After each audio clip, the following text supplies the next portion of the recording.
So, earlier this week, an anti-Zohran Mamdani protest was held outside the mayor's house in New York City, otherwise known as Mamdanistan, and just right off the bat, it was an embarrassing mess. The crowd couldn't even think of their own chants. From the river to the sea, New York City will be free! Yeah, what river and what sea are they talking about? The Hudson? But then what's the sea? I don't really know. I'm not trying to get into their heads here, but either way, the whole event was just a complete shit show through and through. So let's dive right in with this breakdown of just how unoriginal these people really are. Zohran, you can't hide. We charge you with hate and lies. They still can't get themselves to say genocide. I've seen two chants from this rally, and they were both stolen from the Palestinians. Anyhow, I'll repeat the original chant that they were stealing from. Biden, Biden, you can't hide. We charge you with genocide. Because until now, allowing Israel to genocide the Palestinians has been bipartisan. It's all just so lazy. It wasn't enough for Zionists to steal Palestinian land. Now they're stealing their slogans as well and using them against an extremely popular mayor of New York City who happens to be Muslim, and he's getting all of this hate.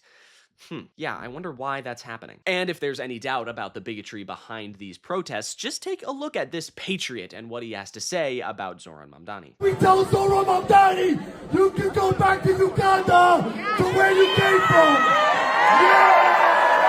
Deport Mamdani! Deport Mamdani! Deport Mamdani! Deport Mamdani! Yep, it couldn't be more clear if it hit you in the face. The Israel First crowd here is so unbelievably blinded by their Islamophobia, they can't even see past their blinders and notice that Zohran is actually working tooth and nail to protect New Yorkers just like them and their entire city, and that he's pretty damn popular while doing so. Let's just take a look at the numbers here for a second. Having a 48% job approval rating, up 18 points against those who disapprove of his job as mayor, and it gets even more drastic when you look at his favorability numbers, where 55% have a favorable view of the guy compared to just 33 who don't. And on top of that, the vast majority of New York City residents believe that the city is now headed in the right direction. And it gets even better. On top of all of that, the Knicks are in the finals. Coincidence? Coincidence? I think not! Across the board, Zohran is popular, right? Just take a look at this photo of a pro-Zohran counter-protest the same day that this anti-Zohran protest was happening, of Jewish New Yorkers standing with Zohran and repeating the phrase, anti-Zionism is not anti-Semitism, because that is true, right? Zohran is fighting every single day to make the lives of those who hate him better, because that is what progressives do, right? Because it doesn't matter what your race is, what your creed, ethnicity, religion, what your economic standing is, we'll fight for everybody, right? Just take a look at this interview from Marco Foster over at Really American with Zohran about how he is working every day to help New Yorkers. Recently, Jeff Bezos said that him paying more in taxes wouldn't help a teacher in Queens. What would you say to Jeff Bezos? I know a few teachers in Queens who'd beg to differ. And we're talking about some of the wealthiest people in the world. And what we're asking is for them to pay their fair share. Why don't you talk a little bit about your block-by-block announcement today on housing? Well, first of all, it was a pleasure to have you. And what we were so excited to announce today was our housing plan, which is called Block by Block. This is a plan that will do three things. It will build 200,000 new affordable homes over the next 10 years, preserve 200,000 affordable homes at the same time. It will invest $5.6 billion into NYCHA, public housing in New York City, more of an investment than the city has seen in decades. And finally, it'll invest in the tenants of today. It'll actually make it easier for tenants to not only report code violations, but to hold their landlords accountable to ensure that they're actually living in a place that's habitable in New York City. Ugh! Phew. How dare he? How dare Zohran implement policy to make housing more just and affordable for New Yorkers? Yuck! Yuck! That's radical jihad. That's Islamic communism. That's woke Sharia law, right? It's just, oh my God. Seriously, I feel like conservatives more and more every single day just see Zohran like this. Every New Yorker is now required to be Muslim and gay. The Statue of Liberty will now be a bisexual barista with a burqa. If you're white, please stop. My first executive order.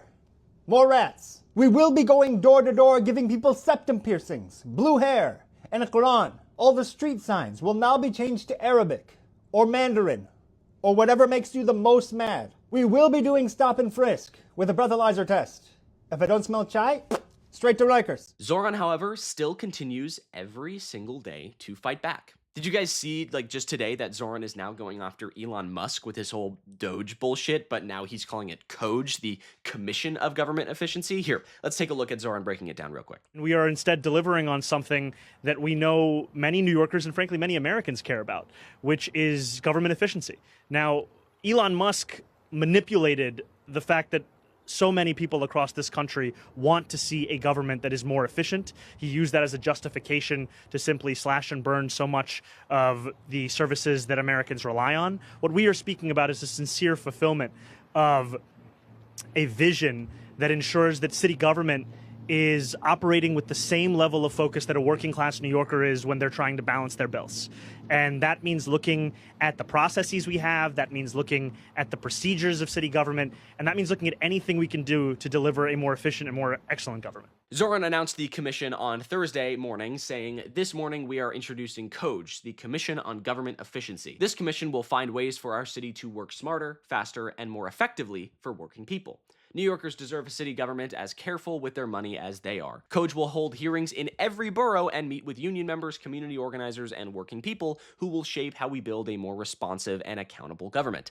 The future of the city will be built by all of us together." The guy is going to every borough, working with people who are trying to make the lives of everyone better, find better versions for housing, and making the government more effective and efficient, and removing waste spending, which is something that these conservatives have wanted forever, right? They're always talking about the fraud and the waste and the spending, and Zoran was able to balance the budget. And yet, on top of all of that, he still has this group of Zionists at his front door screaming at him because he isn't sufficiently pro-Israel enough for them. What happened to America First? Right? What happened to being a New Yorker, right? That's where you live. You live in New York, right? In fact, I can think of a very famous New Yorker who has something very important to say for this very moment.